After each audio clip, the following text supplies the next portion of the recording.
ছবির ওপরে এরকম কার্টুন ফেস ইমোজি তৈরি করার জন্য ভিডিওটা অনেক দিন হলো করে রাখছি, বাট ভয়েস দিতে পারতেছিলাম না, মাঝখানে অনেক অসুস্থ ছিলাম। প্রথমে আপনার ফোনে গুগলে চলে যাবেন, তারপর ওখানে লিখবেন কার্টুন ফেস পিএনজি।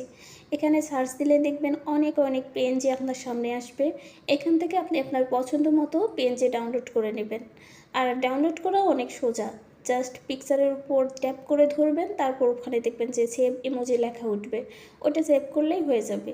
তারপর অটোমেটিক আপনার পিকচারগুলো গ্যালারিতে চলে যাবে।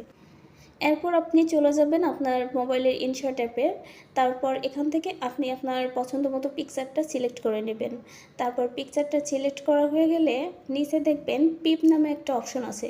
পিপ থেকে আপনি আপনার গ্যালারি থেকে যে মানে পিএনজিটা অ্যাড করবেন সেটা সিলেক্ট করে নেবেন। তারপর পিএনজির ব্যাকগ্রাউন্ড রিমুভের জন্য ব্লেন্ড অপশনে যাবেন। তারপর নিচে দেখবেন 4 নম্বর অপশন ডার্কেন আছে, ওখানে ক্লিক করবেন। ওখানে ক্লিক করলেই ব্যাকগ্রাউন্ড চলে যাবে।